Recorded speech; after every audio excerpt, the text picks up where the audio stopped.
திரு காலச்சக்கரம் நரசிம்மா அவர்களின் எங்கிருந்தோ வந்தான் வந்தியன். பகுதி 7. வடபுலை சேனை மாதண்டா, தெற்கில் தலைவணங்கினாய், வடக்கில் யாழின யாக்கை தம்மை மேய்ந்தாய், குடத்தில் நாகத்தை அடைத்தாய், குணத்தில் நீ செய்ய நினைவதை மீட்டுபவன் நான் அறிவேன். நடுவில் நீ நிற்கலாம், நிமிர்ந்து காண் உன் உச்சியின் மீது கூர்வாள் நர்த்தனம் புரிவதை. மீண்டும் ஒரு முறை அம்பு ஓலையில் வடிக்கப்பட்டிருந்த செய்தியை உறக்க வாசித்த பார்த்திபன் ஆதித்த கரிகாலனை திகைப்புடன் நோக்கினான். அது எப்படி ஆதித்த கரிகாலா தெற்கில் தலை வாங்கினாய் என்பதற்கு தெற்கே சேவூரில் வீரபாண்டியனின் தலையை கொய்தாய் என்பதை உணர்த்துகின்றது. அதனால் பின்னே ஒன்றும் விளங்கவில்லையே. நடுவில் நீ நலமாக இருக்கிறாய் என்பதை வேண்டுமானால் நீ நடுநாட்டு மன்னர் திருக்கோவலூர் மலையமானின் பாதுகாப்பில் இருப்பதை குறிக்கலாம். ஆனால் குணதிசை என்கின்ற கிழக்கில் நீ என்ன செய்யப் போகிறாய் என்பதை உனது எதிரிகள் எப்படி அறிய முடியும்? நீ உரத்த சிந்தனை செய்கிறாயா, அல்லது உன் எதிரிகள் யாராவது உன் மனதை ஊடுருவி காண்கின்றார்களா? பார்த்திபன் கேட்டான். திடீரென்று ஒரு மர்மமான நிகழ்வு வாழ்க்கையில் நடந்தால் அதை பற்றி ஆய்வு செய்து வெய்வு பார்த்து அதன் பின்புலம் யார் இருக்கிறார்கள் என்பதை கண்டறியலாம் பார்த்திபா. ஆனால் என் தலைவிதி தொட்டிலில் என்னை கிடத்திய போது முதல் மர்மங்களும் ஆபத்துகளுக்கும் இடையேதான் நான் வாழ்கின்றேன். விபத்துகளும் கொலை முயற்சிகளும் எனக்கு அன்றாட காலை கடன்களைப் போல் ஆகிவிட்டது. எனக்கு இதனால் அலுப்பு தட்டிவிட்டது. எச்சரிக்கைகளும் பாதுகாப்பு நடவடிக்கைகளும் என்னை சித்தம் கலங்கி போகச் செய்கின்றன. இன்று நான் எதை பற்றியும் கவலையின்றி உல்லாச பறவையாக உற்சாக வானில் சிறகடிக்கப் போகின்றேன். சரியான தருணத்தில்தான் வந்தியத்தேவன் நம்முடன் வந்து சேர்ந்திருக்கின்றான். இனி நமது பாசறை சிரிப்பும் கும்மாளமுமாக இருக்க வேண்டும். நான், நீ, வந்தியத்தேவன், திரிசடையான் நால்வரும் பிரம்மோற்சவம் கொண்டாடும் 4 கட்டை பிரம்மச்சாரிகள் கூடி குதூகலத்துடன் கொண்டாடும் நமது பிரம்மோற்சவம். ஆதித்த கரிகாலன் சொல்ல மற்றவர்கள் சிரித்தனர். ஆனால் பார்த்திபனுக்கு சிரிப்பு வரவில்லை. ஆதித்தா, நீ உற்சவம் கொண்டாடு, வேண்டாம் என்று சொல்லவில்லை. ஆனால் ஒன்றை தெரிந்து கொள். உனது பெரிய தாத்தா ராஜாதித்யன் பதவிக்கு வர வேண்டியவர் தக்கோலம் போரில் இறந்துவிட்டார். அதற்கு முன்பாக பராந்தகனின் அண்ணன் மூத்த மகனான கண்ணரதேவனுக்கு அரியணை கிட்டவில்லை. 3வது தலைமுறையில் நீதான் மூத்த மகன். உனக்கு அரியணை கிடைக்கக்கூடாது என்பதற்காகத்தான் இப்படி அம்பு ஓலைகள் உன் மீது ஏவப்படுகின்றன. நீயோ அதை உணராமல் உற்சவம் கொண்டாட நினைக்கின்றாய். இது உன் உயிரை மட்டும் பொறுத்த ஒரு பிரச்சனை அல்ல, சோழ நாட்டின் எதிர்காலம் குறித்த பிரச்சனை. உன் பொறுப்புகளை உன்னால் தட்டி கழிக்க முடியாது. உனக்கு பாதுகாப்பு என்பது உன் தனிப்பட்ட உடலுக்கு கொடுக்கப்படும் பாதுகாப்பு அல்ல, சோழ நாட்டின் எதிர்காலத்திற்காக கொடுக்கப்படும் பாதுகாப்பு. எனவே அந்த சட்டத்திட்டங்களை நீ மதித்துத்தான் தீர வேண்டும் என்று காட்டத்துடன் கூறினான். அப்படியானால் நான் என்ன செய்ய வேண்டும்? பரிதாபத்துடன் அவனை பார்த்தான் ஆதித்த கரிகாலன். அப்படி கேள், சொல்கிறேன். உனக்கு எதிராக யாரோ பாசக்கயிற்று வீசுகிறார்கள். அதில் நீ சிக்கக்கூடாது என்றால் அதீத நம்பிக்கை கொண்டிருக்கும் நபர்களால் மட்டுமே சூழப்பட்டிருக்க வேண்டும். அப்படி நீ நம்பிக்கை கொண்டிருக்கும் 4 பெயர்களை மட்டும் கூறு. அவர்களுடைய பாதுகாப்பில் நீ நிம்மதியாக இருக்கலாம். பார்த்திபன் கூற ஆதித்த கரிகாலன் சற்று யோசித்துவிட்டு தனது மனதில் தோன்றிய பெயர்களை வரிசைப்படுத்தினான். என் மாமன் திருக்கோவலூர் மலையமானின் மகன் வானவரம்பன், பல்லவ இளவரசன் பார்த்திபன் ஆகிய நீ, எனது அந்தரங்க காவலன் திரிசடையான் மற்றும் என் நண்பன் வந்தியத்தேவன் ஆகிய 4வரை மட்டுமே நான் நம்புகின்றேன். இவர்கள் மட்டும் என்னை சூழ்ந்திருந்தால் போதும், நான் பாதுகாப்பாக இருப்பேன் என்றதும் பார்த்திபன் ஓரக்கண்ணால் வந்தியத்தேவனை நோக்கிவிட்டு தலையை அசைத்தான். நல்லது, அப்படியே ஆகட்டும். இனி நாங்கள் 4வரும் சொல்வதைத்தான் நீ கேட்க வேண்டும். உன் பாதுகாப்பு எங்கள் கைகளில். உன்னை பாதுகாக்க நாங்கள் தற்கொலை படைகளாக செயலாற்றுவோம். எங்கள் சமங்களை கடந்துதான் எதிரிகளால் உன்னை நெருங்க முடியும். பார்த்திபன் கூற அனைவருமே தலையை அசைத்தனர். வந்தியத்தேவனின் உள்ளத்தில் கவலை தோன்றியது. அவனை ஆட்டுவித்துக் கொண்டிருக்கும் அந்த மர்ம கூட்டத்தின் நோக்கம் என்ன? அவனை வேறு ஆதித்த கரிகாலனின் நட்பு வல்லத்தில் இருட்டியுள்ளனரே. பார்த்திபன் கூறியது போல் ஆதித்த கரிகாலனின் பாதுகாப்பு அவன் வசம் என்றால் அவனை தங்கள் கட்டுப்பாட்டில் வைத்திருப்பவர்கள் ஆதித்த கரிகாலனை கொலை செய்ய தோன்றினால் அவனால் என்ன செய்ய முடியும்? பாலுக்கு காவல் இருக்கப் போகின்றானா, அல்லது கள்ள பூனைகளோடு கூட்டு சேர்ந்து பாலை குடிக்கப் போகின்றானா? வந்தியத்தேவனுக்கு தலையை சுற்றியது. சரியாக தோணியும் கெடிலத்தின் எதிர்க்கரையை அடைந்த பொழுது படகில் இருந்து இறந்த ஓடப்பாட்டு பாடிய குழலனின் உடலை எடுத்துச் சென்று வெளியே ஒரு பாறையில் கிடத்த ஆதித்த கரிகாலனும் மற்றவர்களும் அவனது சடலத்தின் முன்பாக நின்று தங்கள் தலைப்பாகையை கழற்றி மார்பில் பதித்து கொண்டனர். என்னை போற்றி பாடியதற்காக உனக்கு இந்த தண்டனை? கம்பீரமான குரல் வெளிப்படுத்திய அந்த குரல் வழியை குறிப்போட அவர்களுக்கு எப்படித்தான் மனம் வந்தது? எனக்கு ஊழியம் செய்பவர்கள் எனக்காக எவ்வளவு காலம்தான் பிராண தியாகம் செய்து கொண்டே இருப்பார்கள்? உறக்க புலம்பினான் ஆதித்த கரிகாலன். திரிசடையான் சற்றே முன் வந்து பேசினான். இளவரசே, வருந்த வேண்டாம். நான் வரையில் நாம் சக்திகளை கொடுக்கும் முயற்சிகளை மட்டுமே இருந்திருந்தோம். 4 மாவீரர்கள் இப்பொழுது ஒன்று சேர்ந்திருக்கின்றோம். உங்கள் மாமன் வானவரம்பர் வாலிபர் இல்லை என்றாலும் அவரது அனுபவம் மற்ற மூவருக்கும் வழிகாட்டும். எனவே கவலைகளை கைவிட்டு விடுங்கள் என்றான்.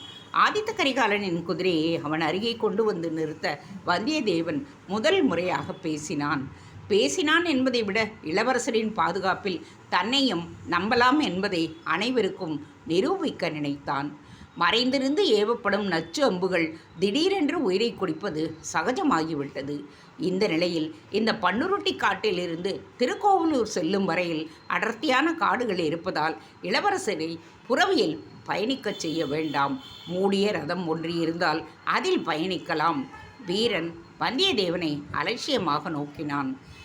இந்த பொட்டல் காட்டில் திடீரென்று மூடிய ரதத்திற்கு எங்கே போவது? நாம் தான் அத்தகைய அசம்பாவிதங்கள் நேராமல் பார்த்து கொள்ள வேண்டும். அதுதான் நம்முடைய பணி. வீரன் கூற அவனை ஆழமாக பார்த்தான் வந்தியத்தேவன். வந்தபின் காப்போம் என்று அலட்சியமாக இருக்கக்கூடாது. வரும் முன்னே தவிர்ப்பதுதான் நல்ல பாதுகாப்பு. மூடிய ரதம் இல்லை என்றால் ஆதித்த கரிகாலனின் வேடத்தை ஒரு காவலாளிக்கு அணிவித்துவிட்டு அவரை காவல்படை ஆடை அணிவித்து அவர்களுடன் பயணிக்க வைக்கலாம். இங்கிருந்து திருக்கோவலூர் வரையில் அப்படியே இளவரசர் பயணிக்கட்டும் என்றதும் திரிசடையான் வீரன் எரிச்சலுடன் அவனை நோக்கிவிட்டு பார்த்திபேந்திரனை பார்த்தான். அதற்குள் ஆதித்த கரிகாலன் ஹோ என்று சிரித்தபடியே வந்தியத்தேவனின் முதுகில் தட்டினான். பலே, இது பாதுகாப்பு நடவடிக்கை மட்டுமல்ல. இப்படியே மாறுவேடத்தில் சென்று என் பாட்டன் மலையமானையும் பாட்டி அமுது முழுதுடையாளையும் மாமன் வானவரம்பனையும் குழப்பத்தில் ஆழ்த்துவோம். இந்த விளையாட்டு எனக்கு மிகவும் பிடித்திருக்கிறது என்று உற்சாகத்துடன் கூறினான். பார்த்திபேந்திரனுக்கு மனதில் சினம் மூண்டது. வந்தியத்தேவன் யார் என்பது கூட இன்னும் நிச்சயமாக தெரியவில்லை. அதற்குள் அவனது யோசனைகளை சிலாகித்து ஏற்கின்றானே, சற்றே யோசிக்க வேண்டாமா? திரிசடையான் வீரன் தன்னை அதே எரிச்சலுடன் வெறித்து பார்ப்பதை பார்த்தான் பார்த்திபேந்திரன். வந்தியத்தேவன் தடுப்புக்கு கீழே பாய்ந்து ஆதித்த கரிகாலனை தன் வசம் கொண்டு வர நினைக்கின்றான். விடக்கூடாது. நாம் கோலத்திற்கும் கீழே பாய வேண்டும். மனதிற்குள் தீர்மானித்தான் பார்த்திபன். அவனுக்கு ஒரு யோசனை தோன்றியது. அற்புதம் வந்தியத்தேவா, இந்த யோசனை எனக்கு தோன்றவில்லையே. நீ கூறியது முற்றிலும் சரி. சோழ இளவரசரை காவலாளியாக மாற்ற வேண்டும் வந்தியத்தேவா. அதற்கு பதில் நீ இளவரசரின் ஆடைகளை அணிந்து மாதண்ட நாயகராக வா. அவர் வந்தியத்தேவனாக வரட்டும். உன்னை போன்ற சுத்த வீரனாக மதியூகம் படைத்தவனாக நகைச்சுவை உணர்வு கொண்டராக வேடமணிந்தால் இளவரசருக்குத்தான் பெருமை. பார்த்திபேந்திரன் சொல்ல இப்போது ஆதித்த கரிகாலன் இன்னமும் பலமாக சிரித்து பார்த்திபனை கட்டிக்கொண்டான். ஆகா, ஒருவருக்கு ஒருவர் சளைத்தவர்கள் அல்ல. இதுவும் நல்ல யோசனை பார்த்திபா. அப்படியே ஆகட்டும். நான் வந்தியத்தேவனாகவும் வந்தியத்தேவன் ஆதித்த கரிகாலனாகவும் பயணிப்போம். நீ என் வேடமிட்டால் உன் கோதுமை நிறத்தை வைத்து அனைவரும் கண்டுகொள்ளுவார்கள். வந்தியத்தேவனும் நானும் ஒரே மாதிரியாக இருப்பதால் யாராலும் இனம் காண முடியாது. வா வந்தியத்தேவா, ஆடைகளை மாற்றிக்கொள்ளுவோம். உன்னுடைய தலைப்பாகை, ஆடை ஆபரணங்கள், தோள் வலைகள், கால் காப்பு, செவி வளையங்கள் அனைத்தையுமே மாற்றிக்கொள்வோம் என்றபடி இருவரும் ஒரு ஆலமரத்தின் பின் மறைந்தார்கள். ஆடு நனைகிறதே என்று ஓநாய் அழுததாம். அழாதே, உன் குகையில் நான் வந்து தங்குகின்றேன் என்று ஆடு கூறியதாம். இளவரசன் ஏன் இப்படி அவனை நம்புகிறார்? வீரன் கேட்டான். கவலைப்படாதே, நாம் ஓநாயை நனைய வைப்போம். வந்தியத்தேவனை சிங்கவேழ்குன்றம் பெண்ணையாற்றங்கரையில் உள்ள விரிஞ்சிநாதரின் சீடன் என்று தெரிகின்றது. நாம் காஞ்சிக்கு சென்றதும் நமது ஒற்றன் பௌமதிலகனை சிங்கவேழ்குன்றம் அனுப்பி வந்தியத்தேவனை பற்றி தகவல்களை சேகரிப்போம் என்று கூறினான் பார்த்திபன். ஆதித்த கரிகாலனும் வந்தியத்தேவனும் ஆடைகளை மாற்றிக்கொண்டு வந்த பொழுது காவலர்கள் மட்டுமல்ல, பார்த்திபனும் திரிசடையான் வீரனும் கூட பிரமித்து நின்று விட்டனர். ஆடை அணில்களை மட்டுமல்ல, இருவரின் உடல் கூறுமொழிகளையும் கூட தத்ரூபமாக மாற்றி இருந்தனர். முதல் முறையாக அவர்களை சந்திப்பவர்கள் வந்தியத்தேவன்தான் இளவரசன் என்பதாக நினைப்பார்கள். எப்படி இருக்கிறது பார்த்திபா எங்களுடைய வேடங்கள்? வந்தியத்தேவன் உருவில் நின்ற ஆதித்த கரிகாலன் கேட்டான். நீ எதுவாக உன்னை நினைக்கின்றாயோ அதுவாகவே மாறுவாய் என்கின்ற கண்ணனின் வாக்கை மெய்ப்பித்திருக்கிறீர்கள் இளவரசி. நாம் இன்றிரவுக்குள் திருவெண்ணெய்நல்லூரை அடைந்து அங்கு தங்கிவிட்டு காலையில் திருக்கோவிலூருக்கு புறப்படுகின்றோம். இரவு பயணத்தை தவிர்க்க எண்ணி இருக்கிறோம். பார்த்திபன் கூறிவிட்டு புறப்படுங்கள் என்று கூறினான். ஆதித்த கரிகாலனும் பரிவாரம் திருவெண்ணெய்நல்லூருக்கு புறப்பட்டது. ஆதித்த கரிகாலனின் பரிவாரம் திருவெண்ணெய்நல்லூரை அடைந்த பொழுது இருட்டிவிட்டது. ஆனால் கோபுரத்தின் உச்சியில் ஒளிர்ந்து கொண்டிருந்த தீபக்கப்பறையின் ஒளியைத் தவிர இருள் அந்த ஊர் முழுவதும் வியாபித்திருந்தது. குதிரைகளின் குளம்பலி கேட்டு ஒரு வீட்டின் திண்ணையில் உறங்கிக் கொண்டிருந்த ஒருவர் பரபரப்புடன் எழுந்தார். பரிவாரத்தை கண்டதும் என்னவோ ஏதோ என்று பதைத்து அவர்களை நோக்கி விரைந்து வந்தார். ஐயா, நான் ஆலய அர்ச்சகர் கிருபாசாகரர். தங்களுக்கு ஏதாவது உதவி வேண்டுமென்றால் கேட்கலாம். உங்கள் பரிவாரத்திற்கு உணவு தேவை என்றால் கூறுங்கள், இப்பொழுதே சமைக்கச் சொல்லுகின்றேன். கிருபாகரர் கூற பார்த்திபன் தலையசைத்து மறுத்தான். நாங்கள் சோழ வீரர்கள் நாளை காலை திருக்கோவிலூர் புறப்படுகின்றோம். அதுவரையில் கூடாரங்கள் அமைத்து நாங்கள் இங்கே தங்கலாம் என்று வந்தோம். பார்த்திபன் கூறியதும் கிருபாசாகரர் தலையை அசைத்தார். ஆலயத்தின் பின்புறம் மலட்டாறு ஓடுகின்றது. நீங்கள் அதன் கரையில் கூடாரங்களை அமைக்கலாம். உங்கள் திருக்கோவிலில் ஓடும் பெண்ணாறு இங்கேயும் ஓடுகிறது. சுந்தரரின் திருவெண்ணெய்நல்லூர் தேவார பதிகத்தில் வைத்தாய் பெண்ணை தென்பால் வெண்ணெய்நல்லூர் அருள்துறை என்று பாடியிருக்கின்றார். அவசியம் காலையில் நீராடிவிட்டு திருக்கோவிலூர் செல்லும் முன் கிருபேஸ்வரரையும் மங்களாம்பிகையையும் தரிசனம் செய்துவிட்டு செல்லுங்கள். மிகவும் கிருபை உள்ளவன் இந்த ஈசன். கிருபாகரர் கூற தலையை அசைத்துவிட்டு பார்த்திபேந்திரன் மலட்டாரை நோக்கி பரிவாரத்தை வழிநடத்தி சென்றான். மலட்டாற்றங்கரையில் கூடாரங்கள் அமைக்கும் பணியில் இருந்தனர் பணியாட்கள். சமையற்காரர்கள் அவசரமாக இரவு உணவை தயாரித்து கொண்டிருக்க ஒரு அடுக்கில் வெந்நீர் கொதித்து கொண்டிருந்தது. ஆதித்த கரிகாலனுக்காக பெரிய கூடாரம் ஒன்றை அமைத்து அதில் மரக்கட்டில் ஒன்றை இருத்தி அதன் மீது மஞ்சத்தை பரப்பினர். அதை சுற்றி பார்த்திபேந்திரனுக்கும் வந்தியத்தேவனுக்கும் திரிசடையான் வீரனுக்கும் தனித்தனியே சிறிய கூடாரங்கள் அமைத்தனர். பணியாட்களும் காவலர்களும் தனித்தனியே கூடாரங்கள் அமைத்து கொடுக்கப்பட்டனர். சொக்கபானம் போல கூடாரங்களின் நடுவே பெரிய அளவிலான தீ மூட்டப்பட்டு அந்த குளிர் இரவுக்கு அவர்களது தேகங்களுக்கு இதத்தை தந்தது. அந்த நெருப்பின் வெண்மை மிகவும் சுகமாக இருந்தது. பரிசாரகர்கள் பாக்கு மரத்தட்டில் விநியோகித்த கேழ்வரகு பொங்கலும் புளிக்குழம்பும் அமுதமாக தோன்றியது பரிவாரத்திற்கு. உடன் வேட்டையில் கொன்று எடுத்து வரப்பட்ட காட்டுப்பன்றிகளும் முயல்களும் காடை கௌதாரிகளும் பக்குவமாக சமைக்கப்பட்டு பரிமாறப்பட்டன. உணவை அவர்கள் ருசித்து உண்டனர். பரிவாரத்தினர் மலட்டாற்றிலேயே கையை கழுவிக்கொண்டனர். வயிற்றில் ஈரம் பரவியதும் அனைவருக்கும் உறக்கம் கண்களை தழுவியது.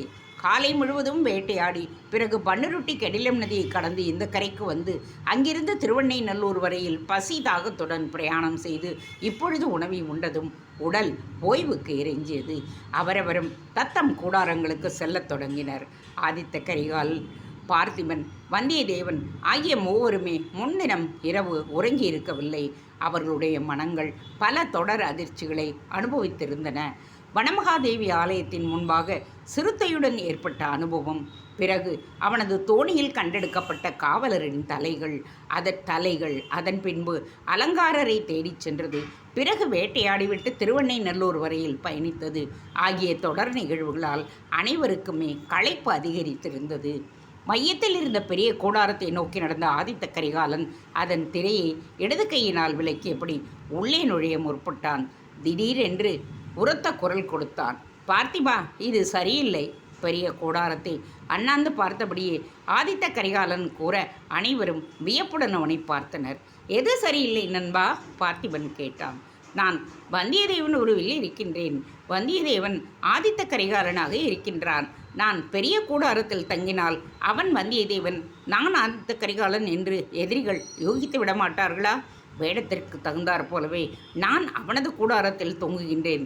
அவன் எனது பெரிய கூடாரத்தில் தங்கட்டும். ஆதித்த கரிகாலன் கூற வந்தியத்தேவன் தயங்கினான். இளவரசே, பயணத்தின் போது பாதுகாப்புக்கென்று செய்யப்பட்ட ஏற்பாடு. இப்பொழுது நாம் கூடாரங்களில் உறங்கப் போகின்றோம். வெளியே காவலர்கள் இருக்கப் போகிறார்கள். இந்த நிலையில் இந்த மாற்றம் எதற்கு? தாங்கள் பெரிய கூடாரத்திலேயே தங்குங்கள். வந்தியத்தேவன் கூற ஆதித்த கரிகாலன் தலையசைத்து மறுத்தான். இந்த யோசனை நல்ல யோசனை என்று தானே அனைவருமே ஏற்றுக்கொண்டோம். இப்போது மட்டும் ஏன் தயக்கம் காட்ட வேண்டும்? தர்க்கம் செய்யாமல் நான் சொல்வதை கேளுங்கள். நேற்று இரவெல்லாம் நான் உறங்கவில்லை. இன்று நன்றாக உறங்கப் போகின்றேன் என்றபடியே வந்தியத்தேவனின் கூடாரத்தை நோக்கி நடந்த ஆதித்த கரிகாலன் அதற்குள் நுழைந்து திரையை இறக்கி கொண்டான். வேறு வழியின்றி வந்தியத்தேவன் மையத்தில் இருந்த பெரிய கூடாரத்திற்குள் நுழைந்தான். கட்டிலில் படுக்காமல் அதன் மீது விரிக்கப்பட்டிருந்த கம்பளத்தை புல்வெளியில் விரித்து கொண்டு அதன் மீது படுத்து உறங்கத் தொடங்கினான் வந்தியத்தேவன். தீப்பந்தத்தின் ஒளியில் ஆதித்த கரிகாலனின் ஆடையில் மிக கம்பீரமாக காணப்பட்ட வந்தியத்தேவன் உறங்கிக் கொண்டிருந்தான். மலட்டாற்றங்கரையில் கொழுந்துவிட்டு எரிந்து கொண்டிருந்த நெருப்பைச் சுற்றி வட்டமாக அமைக்கப்பட்டிருந்த கூடாரங்களின் வாயில்களை வெறித்தபடியே 4 காவலர்கள் தீயைச் சுற்றி நின்று கொண்டிருந்தனர். பணியாளர்கள் மற்றும் காவலர்களின் கூடாரங்கள் காவல் காக்க தேவையில்லை. மற்ற 4 கூடாரங்களுக்குத்தான் அதிக பாதுகாப்பு தேவை. அதிலும் குறிப்பாக 3வதாக எழுப்பப்பட்டிருந்த செம்மை வண்ண கூடாரத்தின் வாயிலை நோட்டமிட்டு கொண்டிருந்தனர் காவலர்கள். வந்தியத்தேவன் வேடத்தில் அதில்தானே ஆதித்த கரிகாலன் உறங்கிக் கொண்டிருந்தான். இரவு பறவைகள் ஆலாபனை செய்து கொண்டிருக்க கீரி பிள்ளைகள் நாகங்களை தேடி அலைந்து கொண்டிருந்தன. பெயர் தெரியாத காட்டு விலங்குகள் புதரிலிருந்து வெளிவந்து ஒளிர்ந்து கொண்டிருந்த தீயை வெறித்துவிட்டு மீண்டும் புதர்களில் பதுங்கிக் கொண்டன. கொழுந்துவிட்டு எரிந்த தீயை கண்டு சூரியன் உதித்து விட்டானோ என்று சந்தேகம் கொண்டு விட்டன போலும். அமைதியான இரவு, ஆனந்தமான தூக்கம் என்று அந்த 4 காவலர்களை தவிர அனைவருமே உறங்கிக் கொண்டிருந்தனர். மலட்டாற்றங்கரை புல்வெளியில் அப்பொழுது ஓசி விழுந்திருந்தால் கூட உறங்குபவர்களுக்கும் அது நாராசமாக ஒலித்திருக்குமோ என்னவோ. அவ்வளவு அமைதி தவழ்ந்து கொண்டிருந்த அந்த வேளையில் மலட்டாற்று நீரில் சிறு சலனம். யாரோ நீந்தி வந்து கொண்டிருந்தார்கள். வேறு யார்? வந்தியத்தேவனுக்கு கட்டளையை கொண்டு வரும் காட்டையன்தான் நீரை அதிகம் சப்திக்காமல் நீந்தி வந்து கொண்டிருந்தான். அப்படியே நீரின் சலனங்களை கேட்டாலும் காவலர்கள் கோட்டான்கள் மீன் பிடிப்பதாக நினைத்து கொள்வார்கள் என்று நினைத்தான். நெருப்பு கொழுந்துவிட்டு எரிய அதை சுற்றி காவலர்கள் நிற்பதையும் அவர்களது கண்கள் கூடாரத்தின் நுழைவாயிலை கவனிப்பதையும் கண்டான். பெரிய கூடாரத்தில்தான் நிச்சயம் ஆதித்த கரிகாலன் தங்கியிருப்பான். மற்ற 3 கூடாரங்களில் பெரிய கூடாரத்தின் பக்கத்தில் பார்த்திபேந்திரன் தூங்கியிருப்பான். அதற்கடுத்த கூடாரங்களில்தான் வந்தியத்தேவனும் திருசடையானும் தங்கியிருப்பார்கள் என்பதை யூகித்தான். அநேகமாக பார்த்திபேந்திரனின் கூடாரத்திற்கு அடுத்த செம்மை வண்ண கூடாரத்திற்குள் தான் வந்தியத்தேவன் தங்கியிருக்கக்கூடும். காவலர்களுக்கு தெரியாமல் கூடாரத்தின் பின்புற துணியை கிழித்து கொண்டு உள்ளே நுழைந்து கட்டளை ஓலைகளை கொடுத்துவிட்டு விரைந்து சென்றுவிட வேண்டும் என்று தனக்குள் நினைத்தபடியே காட்டையன் அந்த கூடாரத்தின் பின்புறமாக நடந்து செல்லாமல் குழந்தையைப் போல் தவழ்ந்து செல்லத் தொடங்கினான். தவழ்ந்து சென்றவனின் முன்பாக திடீரென்று 2 கால்கள் தோன்றின. காட்டையன் திடுக்கிட்டு நிமிர்ந்து பார்த்தான். வந்தியத்தேவன்தான். அவனது நீலவண்ண தலைப்பாகை, செவியில் வளையங்கள், வழித்து நுனியில் முறுக்கப்பட்டு இருந்த மீசை, அவன் அணியும் தோள் வலைகள், கால் காப்பு, அவன் நெற்றியில் துளங்கும் சந்தனப்பிறை சகிதம் காட்சி தந்தான். நிம்மதி பெருமூச்சு ஒன்றை சிந்தபடியே காட்டையன் எழுந்தான். அவனையும் அறியாமல் கூடாரத்தின் பின்புறத்தை நோக்க அதன் துணி நீள்வாட்டாக கிழிக்கப்பட்டு இருந்தது. நல்ல வேளை வந்தியத்தேவா, காவலர்களுக்கு தெரியாமல் உன்னை எப்படி அணுகுவது என்று யோசித்து கொண்டிருந்தேன். நீயே வந்துவிட்டாய். நேற்றே உனக்கு அடுத்த கட்டளை வந்துவிட்டது. நான் வனமகாதேவி கோயிலுக்கு சென்று பார்த்தேன். நீங்கள் புறப்பட்டு போய்விட்டதாக அலங்காரர் கூறினார். பிறகுதான் நீங்கள் தோணியில் அக்கறைக்கு சென்று கொண்டிருப்பதை பார்த்தேன். உங்கள் தோணி எதிர்க்கரையை நெருங்கி கொண்டிருந்த பொழுதுதான் ஒரு மனிதன் எதிர்க்கரையிலிருந்து உங்கள் தோணியை நோக்கி அம்பு எய்து பாடிக்கொண்டிருந்த தோணிக்காரர்களை கொன்றதை கண்டேன். பாவம் அவன். இப்போதுதான் தெரிகிறது ஆதித்த கரிகாலனுக்கு பல எதிரிகள் உள்ளனர் என்பது. தொடர்ந்து பேசிக் கொண்டிருந்தான் காட்டையன். வந்தியத்தேவன் உருவில் உறக்கத்தில் நடந்து நின்றிருப்பவன் ஆதித்த கரிகாலன் என்பதை அவன் சிறிதும் அறியவில்லை. ஆதித்த கரிகாலனை நீட்டிய கையில் தன் ஓலையை வைத்தான் காட்டையன். ஆதித்த கரிகாலனின் கூடாரத்தையே வெறித்து பார்த்து கொண்டிருந்த காவலனுக்கு கிசுகிசுக்கும் குரல்கள் கேட்டிருக்கும் போலும் பார்த்திபேந்திரன் மற்றும் ஆதித்த கரிகாலன் தங்கியிருந்த வந்தியத்தேவனின் கூடாரத்திற்கு இடையே இருந்த நடைபாதையில் நுழைந்து யாரங்கே என்று குரல் கொடுத்தான். வந்தியத்தேவா, காவலர்கள் வருகிறார்கள், நான் புறப்படுகின்றேன். பத்திரம், நீ செய்ய வேண்டியவற்றை ஓலையில் குறிப்பிட்டிருக்கிறார்கள், அதன்படி நடந்து கொள், எச்சரிக்கை என்று கூறிவிட்டு வெள்ளிலிருந்து புறப்பட்ட அம்பு போல் மலட்டாரை நோக்கி ஓடிய காட்டையன் நேரில் பாய்ந்தான். கையில் ஓலைச்சூடி ஊசலாட மெல்லிய சுவாச ஒலியுடன் எழுந்த ஆழ்ந்த உறக்கத்தில் இருந்தான் ஆதித்த கரிகாலன். கூடாரத்தின் பின்பக்க தீப்பந்தத்துடன் வந்த காவலன் 2 கைகளையும் நீட்டியபடியே கண்களை திறந்திருக்கும் ஆதித்த கரிகாலனை கண்டு வெலவெலத்து போனான்.